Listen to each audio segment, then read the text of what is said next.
everyone, Sean from AIM here. Today we're talking about the much anticipated AIM conference coming up April 27th through 29th.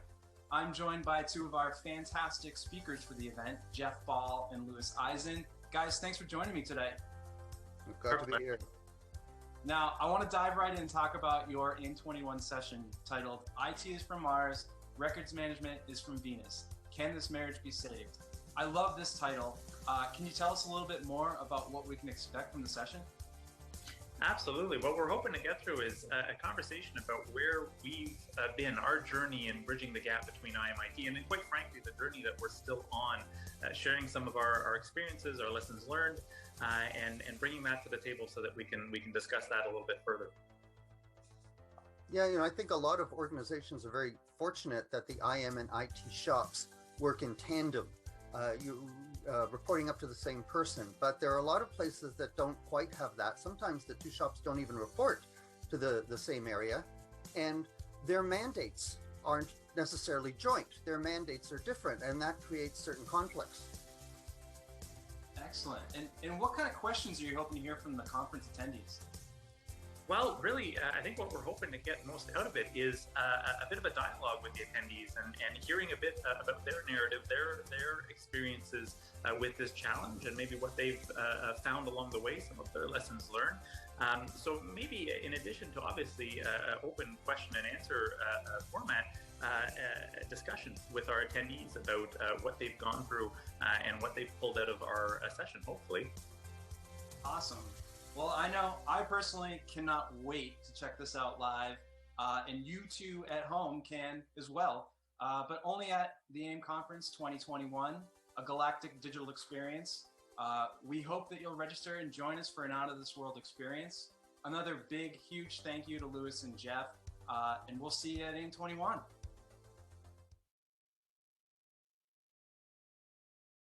Hey, it's #1 best-selling author and keynote speaker, Eric Qualman, but a lot of you know me as Equal Man. As you can hear, the birds are chirping because spring is coming, and so is AIM 21. And I can't wait to join you. We're going to talk all about how do we focus in this unfocused world? How do we get laser focused so we can think big versus the busy? So I can't wait to join you at AIM 21. Let's get virtual. We're going to have some fun, entertaining, educating, empowering your audience. Heck, they might all wear these glasses. Well, it's happened before. But most important, they're going to have key takeaways on how to digitally transform in this digital decade. How to step into becoming digital leaders, because digital leaders are made, they are not born. So here's to us partnering to light up your audience and knock this one out of the park. Here's to us joining forces to entertain, educate, and empower your audience. And until then, remember, it's not what we take from the world, it's what we leave behind.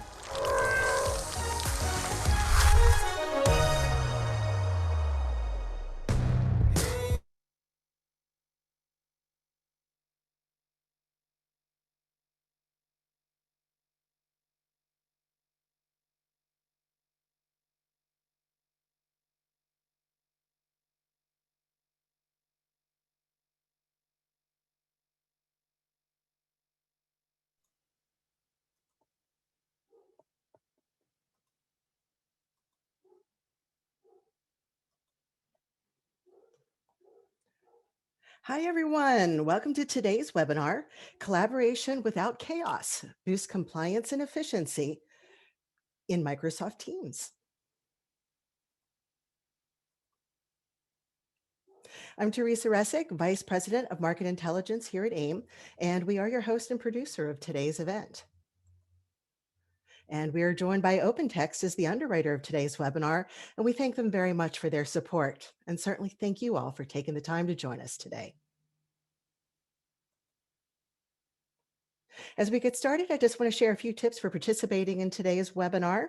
Look to the chat feature, and in there we're going to be sharing links to some resources, and also I encourage you to go in there right now, say hello, let us know where you are, where you're listening from, and very much any questions of the speakers, anything along the way, use that chat feature. And we will be taking your questions if we have some time at the end. So as the event does proceed, feel free to use either the Q&A feature or chat to type your questions of the speakers as we go through. And later at the end, we will have a feedback survey, and I truly value your opinions and what you have to say. And so I would appreciate it if you would just offer your 2 cents on how we're doing today. This webinar is being recorded, and it will be posted to AIIM.org's resources webinars page in just a few days. And now to introduce our host today, Kevin Craine is AIIM's content strategist, and Kevin also authors our ebooks and infographics, and they're on a wide variety of intelligent information management and digital transformation topics. Kevin is also the producer and host of AIIM on Air podcast, which was recently named one of the 10 best business process management podcasts you should listen to. So I'm very pleased to turn things over to Kevin to begin things today. Hi, Kevin. Hello, Teresa. Hi, Teresa. There we are. Thank you so much for having me here today. I think it's going to be a really important discussion today. And I want to get right into it. So if you don't mind, I think I will share my screen and present a couple of slides to get us going today. Let's see if I can achieve that properly. How is that? Can you all see my screen share now? Yes, we can. All right. Well, thank you. All right. Well, let's get into it. Look, we are here talking about collaboration and governance, 2 things that may or may not always play well together, right? But it's an important topic because look, here we are today. It's no secret that we're in a different world business-wise. Of course, the COVID crisis has forced our organizations to rethink how we do business. And of course, that means things like remote work, a lot of disruption. And for many organizations, that has meant a rather rapid and often piecemeal adoption of collaboration tools like Microsoft Teams. And these tools have been great, even before COVID. They've been great, but now certainly increasingly important, not only for our organizations to continue to operate, but I believe as we turn the corner, a new opportunity in the new normal to create a new competitive advantage. So we're here to explore those aspects with the governance aspects of what we're about. AIM research shows that there is a growing and ever growing and overarching desire to bring these tools together and integrate collaboration tools and file sharing tools and information management tools together within the enterprise, within the Microsoft 365 environment, including third-party add-ons that encompass a broader scope than just video conferencing and file shares. It includes things like process automation, structured workflows, and certainly a more comprehensive approach to governance overall. Our research tells us that 83% of the organizations that we spoke to were already broadly familiar with Microsoft 365 prior to the COVID outbreak, but 55%, over half of the organizations that we spoke to, felt they were unprepared for remote work. And 77% of organizations have increased their use of Teams as a result. So really, here we are today. The question before us is, how can we realize the benefits of this new generation of collaboration tools, Microsoft Teams, while still meeting our long-term objectives for information management and governance? And so that's what we're going to be exploring today. And it's important because this new normal is defined by work from home and fragmented teams and new ways of working, not just because of COVID per se, but the need to lean into the new norm and find new ways of working that really move our organization forward, move the needle in terms of transformation and organizational performance. The genie's out of the bottle. And so I want to ask about that as well and explore a bit about that as well. And the reason is that 75% of the remote workers that we talked to were able to either maintain or improve their productivity in quarantine with tools like Teams. 42% of the organizations, however, say that the volume and variety of information that they have to manage in this environment is a top problem for them, identified as the top problem. The feedback is that records are everywhere, and there's a lot of concern that we will experience a similar sort of information sprawl, like we saw in a few years back with SharePoint sprawl, a lot of concern that we will see a corresponding Teams information sprawl. So again, how do we realize the benefits of collaboration and productivity while maintaining a factor of governance and acumen in what we do? So what is needed? According to our research, 63% of the organizations that are using Microsoft 365 still see a need for Microsoft 365 plus something else. What is that something else? Well, a lot of organizations, 42%, are saying that their top priority is records management and governance management when it comes to third-party add-ons. So I want to explore that a little bit today, and we'll be talking about all of these topics with our speaker today, Mike Safar. And Mike is a product marketing director at OpenText. He's an expert in information governance and systems and technologies. He's very skilled at content analytics and collaboration and workflow and data privacy and compliance. And he's joining us today for what I hope will be a candid conversation about the workplace in 2021 and new approaches for creating and sharing and managing and controlling information, especially now in this time of rapid disruption and change and rapid adoption of tools like Microsoft Teams. So Mike, welcome to our event today. Thank you so much for joining us. Thanks, Kevin. I really appreciate it. All right. I have Well, I'll tell you what. Talk about today. So. Well, I have some questions for you. I know, first off, let's address the adoption, the skyrocketing adoption of Microsoft Teams. 2020 was the biggest year yet for Microsoft Teams adoption. There were 44 million users of Teams about a year ago in March of 2020. In April, that escalated to 75 million. In October, the fall of 2020, there were 150 million daily active users of Teams, and it has just continued to grow from there. Indeed, Teams is pervasive. Over 500,000 organizations are now using Teams, 91% of the Fortune 100. We're certainly going to see this trend continue in 2021 and beyond. So from your point of view, what does this mean to us in terms of how content is and should be shared and managed? What are some of the unknowns that we should consider when it comes to Teams? Well, most of the users, my observation is the great majority of the users are using it for video. And of course, Teams has many different capabilities, but what we really want to understand is how the users are actually taking advantage of Teams along the way. Beyond the video and the chat, how are they formulating new teams, and how are they sharing documents, and what are the governance implications of that? So essentially, Teams is creating a new way and a new place, destination, if you will, for how people communicate on documents. But do we really understand in the organization how that's being used properly? What are the techniques that we can use, both through, just oversight and governance, manual governance, and through automation and, smart policy setting through the rules of the system to be able to get a hold of that?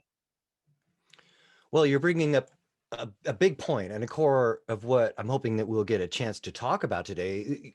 Microsoft Teams is much more than just video conferencing. Most people think of it as just a video or collaboration tools, but since it's easy within Teams to share information, share files, and work on them together, many work groups and departments are now using Teams for their processes of, say, document co-authoring and collaboration specifically. According to our research, 54% of organizations are using Teams to store and access and share files. 40% of organizations say they use Teams to work together to create final documents. So I think it's important that we consider that a great deal of information is created and shared and stored within the environment. Mm-hmm. And it's critically important not only for information governance, but also for organizational performance. So are there specific business problems and opportunities that you feel that companies should consider today, and especially they may be overlooking in their rush to adopt teams? Yes. So, when I look at these numbers might actually be, just terms of estimates of the survey respondents.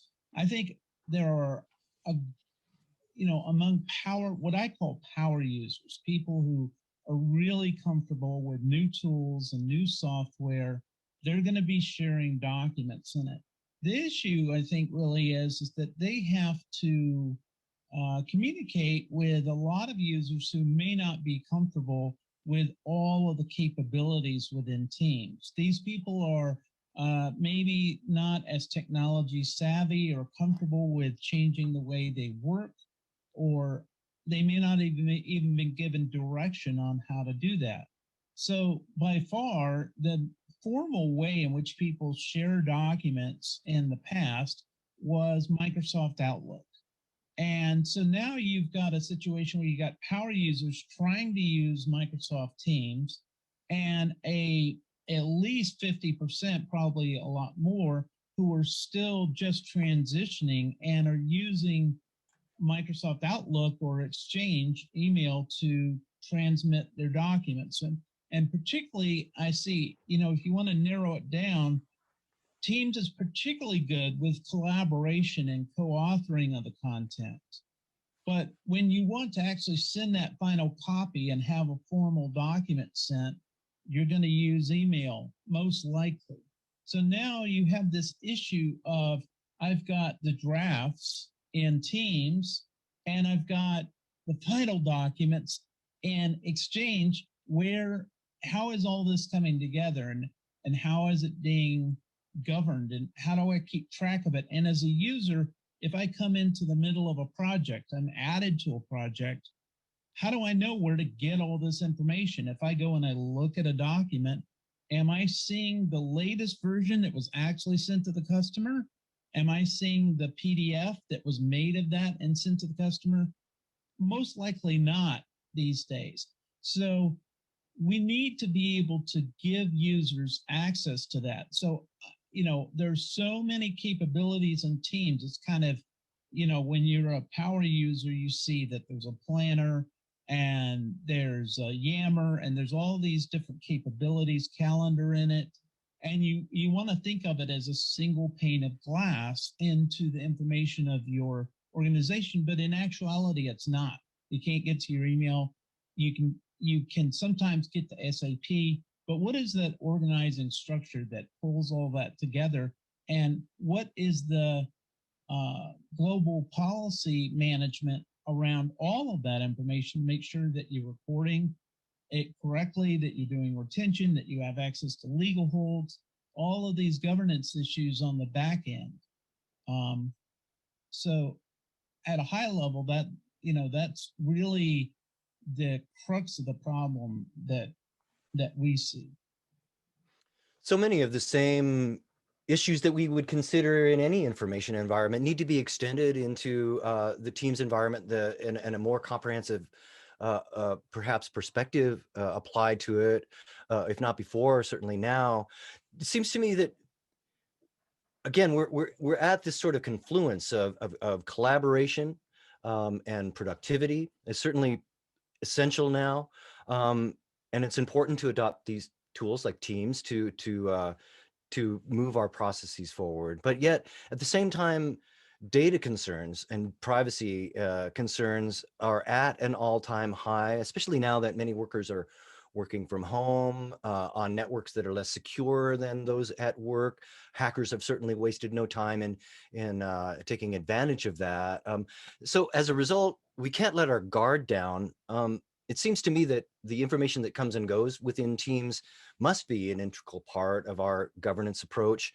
The question facing us is information slipping through the cracks, which is, I think, what you're talking about. So now what do we do about this, Mike? What are the common pitfalls we should avoid when it comes to collaboration and governance? And what should we do about that?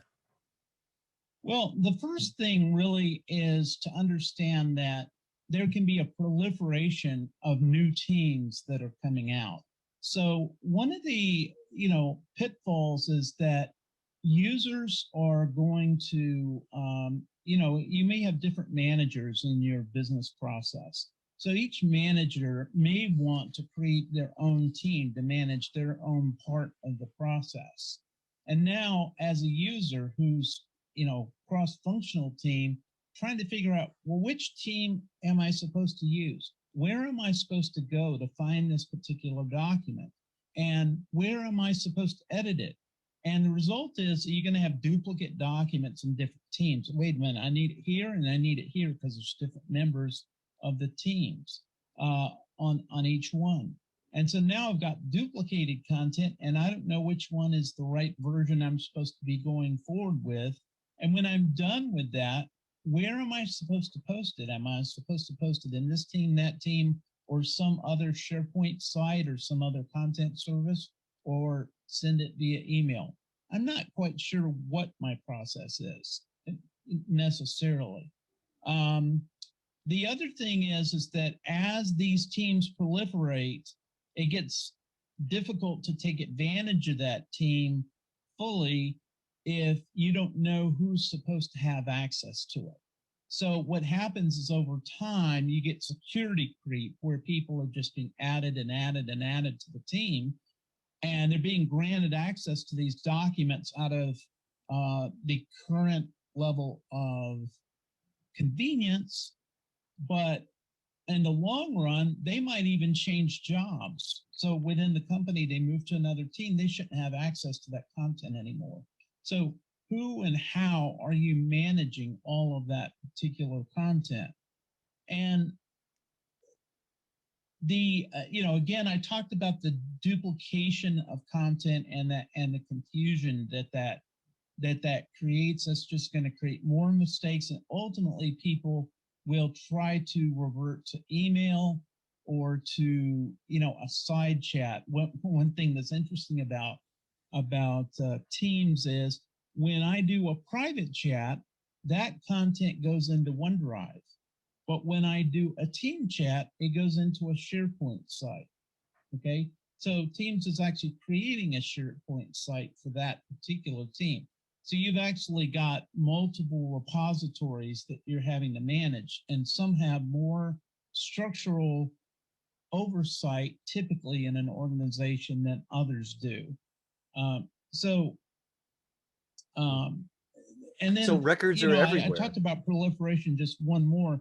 At the end, how do I close that down? How do I have a final disposition for that content? Well, you're asking my questions for me.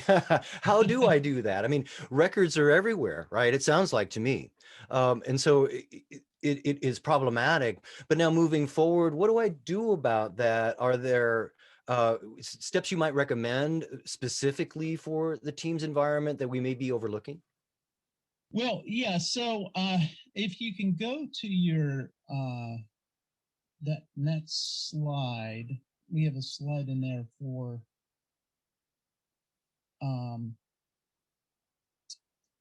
the how to handle the so I'll just talk about it. When in Teams, you can connect other applications to a team.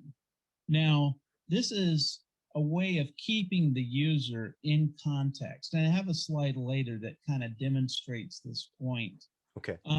So what you want to do is to try to weave Teams into your larger business process and to put the information that they need in front of them within the context of the team. Now, that happens to be a fairly difficult thing to do manually, but their tools are there for the user to actually open it up into certain things. So you can, for example, if you have a team set up around a customer, I can set up a web link to that customer's record on Salesforce or SAP and give them some access to that, to that link directly. All right. Well, very good. Well, then what about third-party options? I spoke earlier that 63% of the organizations that we spoke to in our research see a need for something with Microsoft 365 plus something, and they see a role for third-party solutions in maximizing their investment. Certainly, Teams being a part of that. This is reflected by 42% that say they find that additional governance and records management solutions are their top priority and would be most useful. They're also looking at other areas like HR and finance. We're talking about other industry-specific processes. I'm not an expert in Microsoft 365. It seems to me the native capabilities are good and have been improved when it comes to governance. But as a platform, Microsoft 365 has a rather rich ecosystem of third-party solutions that leverage the capabilities that are native when it comes to governance. And there are many requirements in situations where the requirements are so complex that augmenting Microsoft 365 with some sort of third-party solution makes sense. So how can we use the features of Teams along with third-party options to make performing the tasks of information governance easier, more transparent, perhaps easier to adopt and make really happen? Well, there are many different capabilities, but I think the top three from our perspective is first to really manage the provisioning of new teams. If you just let users decide on their own, everybody's creating their own business process. And so while you want them to have the freedom to create teams when they need to and new channels, what is great is the ability to organize the provisioning of teams so that people know, okay, when we get a new customer or we get a new project in, actually, as soon as I enter that project in the system or new customer, within 5 or 10 minutes, I'm actually going to have a new team pop up and be provisioned. And not only that, I can attach to that team the correct set of members of the team so that the people who are involved with it are automatically added. I don't have to guess. And so then the manager of the team is not forced to just keep adding people all the time. Maybe the system can actually suggest and add people to that team as they go. We can also connect with other tools to help protect some of the content.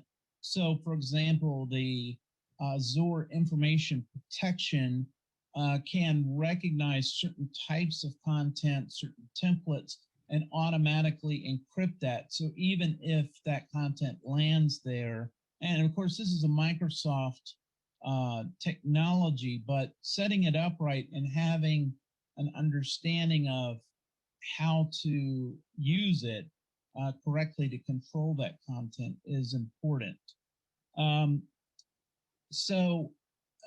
You want to align new teams with milestones of the business, new contracts, new customer wins, closing down a customer. Some of these you'll recognize as events that trigger retention within your records policy. What you also want to do is give users access to the broader set of information. So you want to open a view. If you could, I think it is the next slide here that you have, Kevin.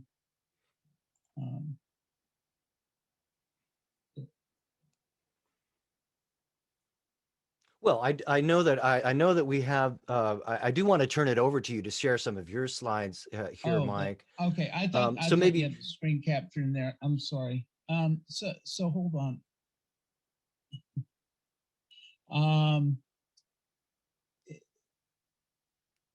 What I was saying about that is often an organization will have a system of record. How are they storing the final document that is going to the customer or that is the record of the organization.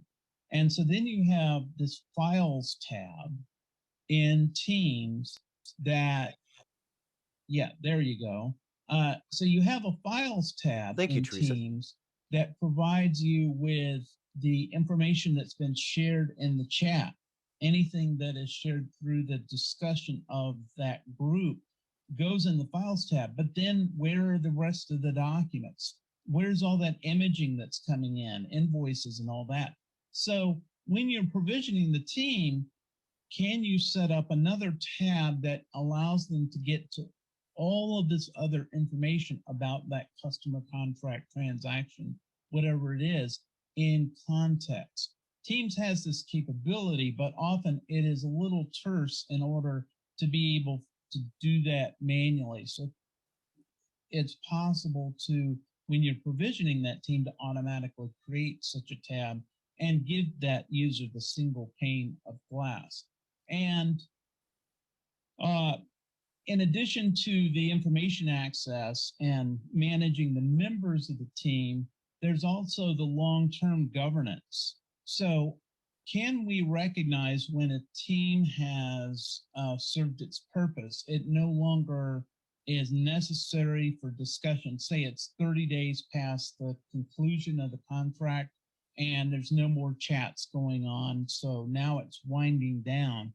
How do we close all that down, and what do we do with all of that draft content? So through a governance program, you can actually take all that content, including the chat discussion itself, and combine it with the other content in a cohesive records file and really manage that over a period of years after the fact. And it also makes it available in one place through one search engine and through and within context with all the right metadata attached to it. Well, Mike, interesting that here we are again at the confluence, as I mentioned earlier, of the need to collaborate more freely and openly, and yet still govern our information with proper acumen. To me, the workplace in 2021 is going to demand a different set of skills. Now more than ever, organizations need to embrace the disruption as a springboard for competitive advantage. We're talking about adopting new ways of working. But when it comes to invigorating organizational performance, I'm curious what your take on some of how we can achieve that. It seems to me that we need to leverage remote work, obviously, work to increase information agility and drive business results, yet while still maintaining proper governance and acumen. But overall, I believe it's the organizations that embrace this change that we're about today, that really lean into the abilities of remote work and information sharing, will be the ones that come out ahead. So I think I'd like to turn it over to you for a few minutes and just get your recommendations about next steps to make the most of Teams in ways that will really move the needle in terms of transformation and performance that make a difference. So, what I really want to expand on is what I was talking about before, is to really get a handle on what's going on in the organization and to realize that the user may be very disoriented. They are presented with a lot of different screens with not only Microsoft Outlook, but they've got SharePoint, OneDrive. They may have network file shares, and there's lots of places to collaborate on documents. They also have many different applications and business processes. So across the organization itself may be somewhat disoriented. Each person becomes kind of a bottleneck to transferring from one process to the next. And often the connecting point for those is not data, but documents. And so the documents that are being transmitted are often in different versions. So even they have different applications and different capabilities. So what can you do with a document, with a Word document, is different than what you can do with a PDF in terms of being able to maybe redact it or sign it or something of that nature. And then there's all these policies, and there's no one user who can know all those different binders of policies across the organization. Each person knows a little bit about it. So the user is sitting out here really with all these Lego blocks, and any one person only has a view of a little sample of each one of these. And you need a way to organize all that. So, you know, the first thing you want to do is to start understanding it structurally. Maybe you don't want to take on the entire business all at once. That's a little much, but take one process and understand what are the applications that are involved? How's that data flowing through? What are the one or two documents that have the most value to the organization from taking advantage of teams? Okay. And how does that connect to the rest of the business? And then take that one little small process with maybe one or two applications, one or two different document types, and say, okay, we're going to get a big benefit out of teams for doing this. And let's figure out how we can provision teams on that data point and how we can begin to have a repeatable, sustainable process. And what are the different repositories that are involved? So ultimately, what software, third-party software can do for you in Teams is it can encapsulate all of this integration and capability into a payload that is easy to consume and easy to deploy and configure for your organization. And, you know, again, you're going to take on this capability, start with it, and then begin to build on it and add new processes as you go. So what we have done at OpenText is with a product that we call Extended ECM for Office 365. And in particular, we've encapsulated all this content in a business workspace. And the concept of the business workspace really is that you can configure all of the structure and the processes and the policies. And then when you create such a new business workspace, it is connected to the team, and it then opens a portal onto these other applications. So the data from SAP or the data from Salesforce and the documents from these other processes, maybe your imaging capture or your signature processes, are all available to the user at their fingertips. So now they can collaborate, they can share a document in their chat, and they can also access other documents that are coming in without ever leaving Teams. And when they're done, they can file that document to the right place within the structure. If somebody looks at the content, this business workspace, from another view, say from Microsoft Outlook, for example, they're going to see precisely the same content. Along the way, we're tracking what's going on. We're tracking all the documents that are going in, and we're automatically, transparently filing that content. And we're also connecting the policies so we know what the right retention schedule is for content that's coming out of Teams. So, you know, I really think that the key here is to focus on getting your business done in a mission critical way, and to transparently manage and govern this in the background through automation, and connect all the dots for the user without putting an extra burden on them.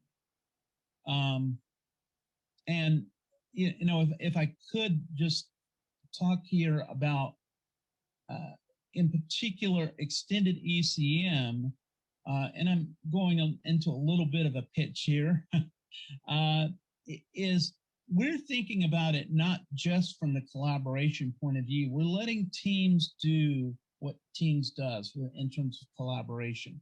But we are adding to that and complementing it with a standards compliant records system. So we're thinking about it from a really hardcore records practitioner point of view, but we're not imposing that on the user. We're making it come out transparently. The user doesn't have to know the policies.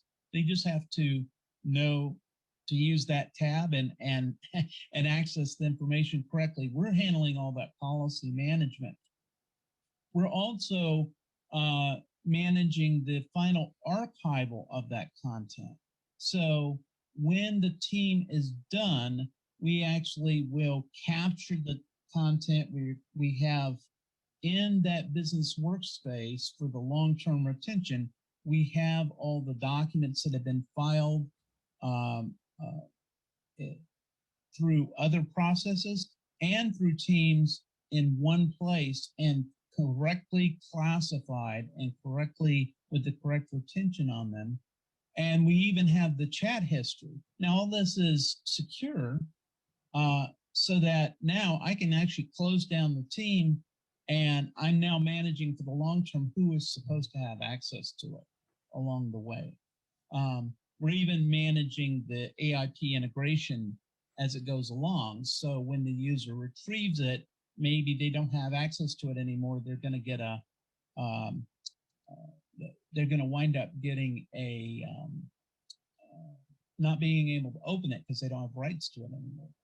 So, Well, so this sounds really fantastic. How is it applied in the real world? Can you give me an example of either one organization or perhaps a specific process where they have followed these approaches? What was the results for them, and how can we do it too? Well, you know, generically, an example might be that when I have a new contract for a customer, I've set up a customer, and now I'm starting a new project. So I need to track that project over time. Maybe there's an implementation on it. You know, put it in the context of IT to a certain degree. When that contract is opened up in the system, we're automatically going to create a team. We're going to add the people to that team who are assigned to it through the ERP system, through SAP, or through any other project management system that you have integrated. When you dial in to Teams the next time, you're actually going to see that team. You've got an invite to it, and now content comes in, it's flowing in, and now if I have, say, I have some images that are coming in that I've scanned in or through fax or whatever that are coming into this process, I have two different tabs within Teams. One is the one that is managed by Teams and that I can collaborate and create new documents, maybe new drafts of that contract. And the other is all this other knowledge that's coming in that's available in one click, available to you to navigate through that. When that contract is done, I am now able to very quickly file that content in that other tab. It's available to me. So I'm not having to switch screens all over the place to make that happen. And when that project is done, I'm going to forget about it as a user. Well, you know, anybody who's used Teams for a while has seen that there's just this long list of teams that start piling up. Well, you want to remove some of that clutter and that opportunity for confusion for the user.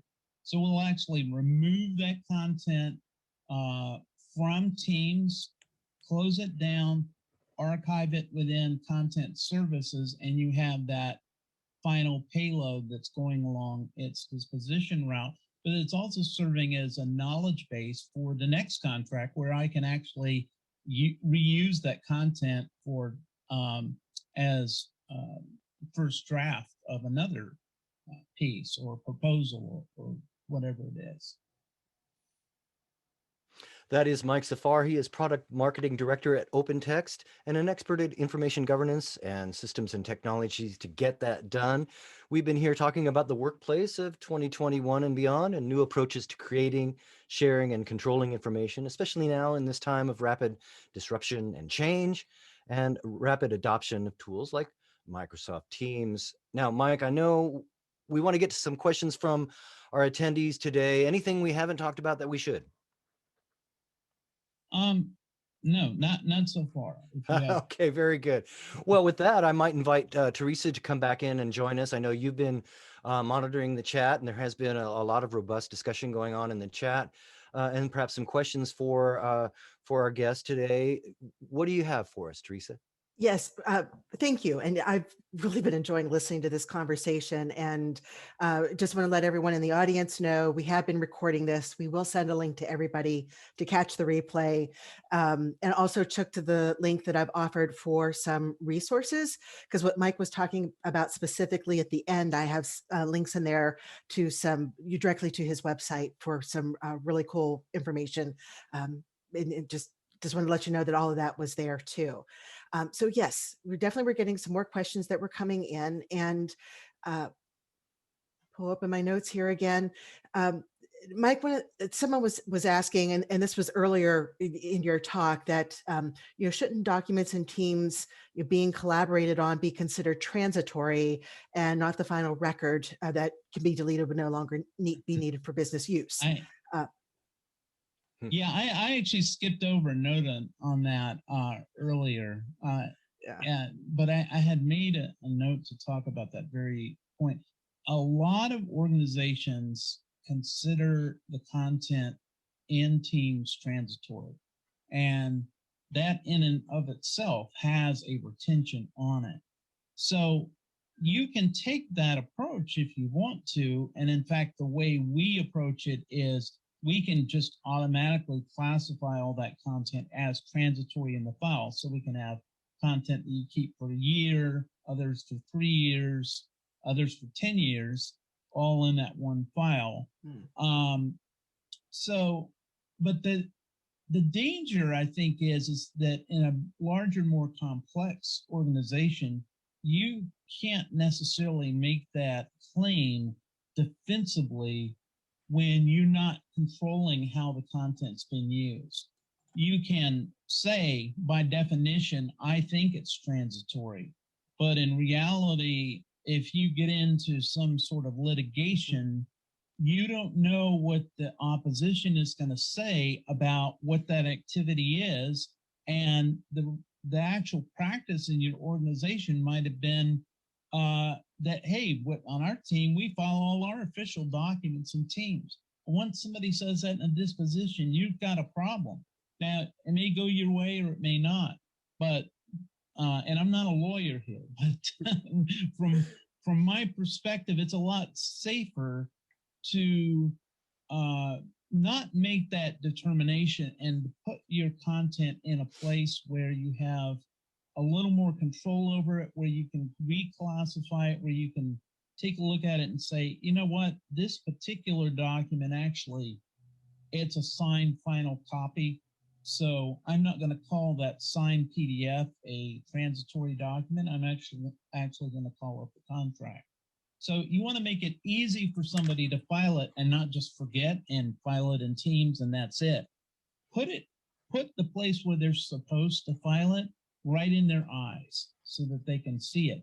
And then when it's done, collapse all this up into one file for the customer client and make it available, in the long run and discoverable through the legal hold process. Yeah, and what was rolling through my mind as you were starting your answer there is a legal hold is a legal hold. So yeah. And another comment someone had made in the chat, and I think they were more just commiserating with what you and some others in the chat were saying, that the problem with proliferation of team sites and that subsequent proliferation of the content, that it's left there indefinitely.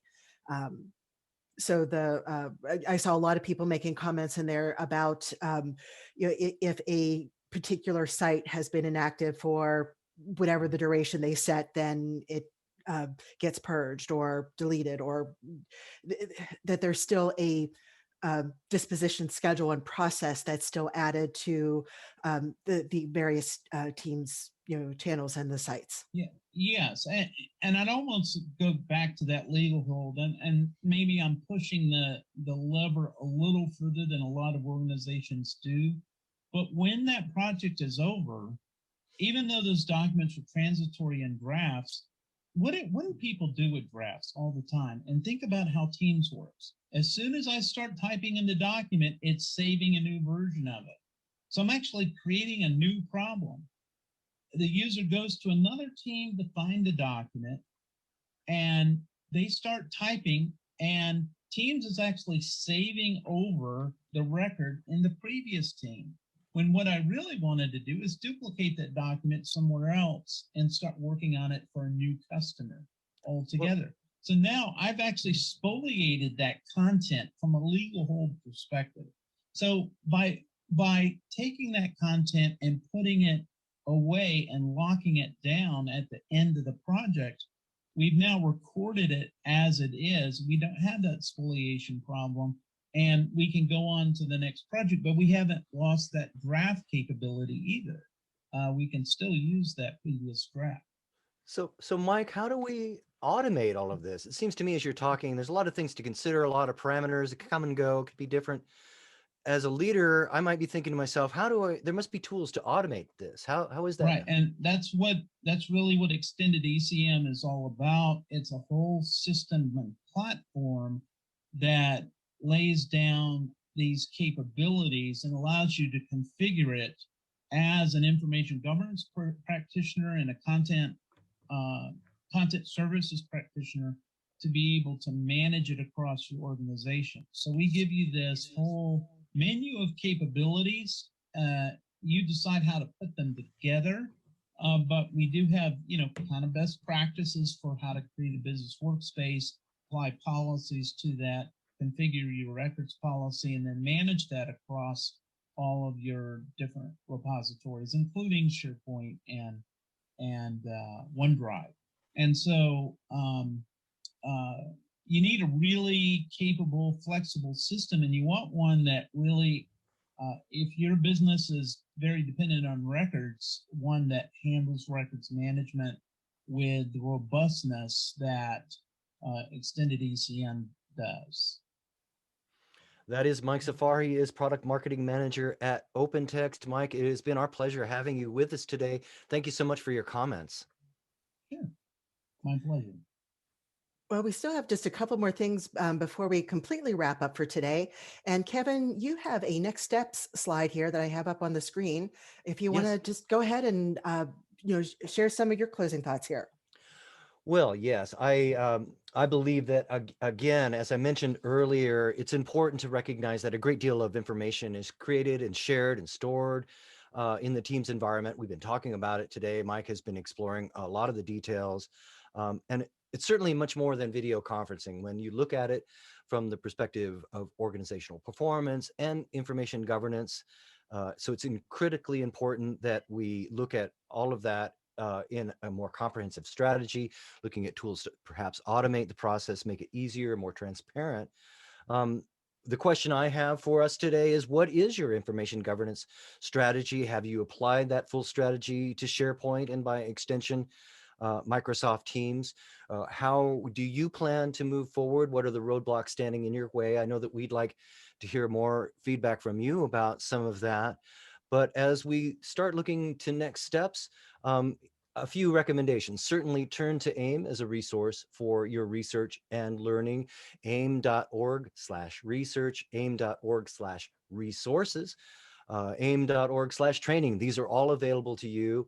And don't forget AIM.org/podcast for the AIM on Air podcast. Talk with suppliers and providers like Mike and OpenText and others. These are experts in our organization, in our industry today. They are often the ones on the cutting edge of innovation and implementation. So be sure that you investigate other thoughts and ideas from our supporters and suppliers in the industry. Moving forward, pick one thing today that you will take back to your place of business and will put into practice to improve your processes and your approach to information governance. Remember that intelligent information management begins with you. We are the change agents. So with us, only change can begin and end. And with that, I'll just turn it back to Teresa and Mike for your closing comments. Well, before I call on Mike for his closing thoughts, I just want to remind everybody, hopefully you know by now, that AIM conference is coming up. And to look to some of these great speakers that we have lined up for the AIM conference this year. And so including our keynote speakers, Shelley Amchambro, who's the former CEO of Metric Stream. And that Metric Stream is a Silicon Valley-based governance, risk, and compliance apps company. And another one of our keynotes is Eric Qualman, and he's a #1 best-selling author and speaker on digital leadership. And so if you register at the all access or the VIP levels by March 31st, before the end of this calendar month, you will receive a free ebook from each of these keynote speakers. So to see the full list of all the amazing speakers we have lined up, the full agenda, everything that the AIM conference team headed up by Georgina Clellan and what they are cooking up for you, go to aimconference.com and just get all that information in there. So as we are coming to the end of our time today, just want to say once again, we have been recording things. We will share the link out to you. Look in chat for the link to the resources and also the feedback survey. Very much want to thank our underwriter, OpenText. Without support from our solution providers, AIM wouldn't be able to bring you these free educational programs. So thank you, OpenText, for your sponsorship and your underwriting support. And as I said, Mike, I was going to come back to you for your closing thoughts today. And just if you want to give us one more chance to have one more thing to say here. Okay. Well, thank you. So I think the key really is to Teams is a phenomenal capability that's been added to the arsenal of a lot of organizations.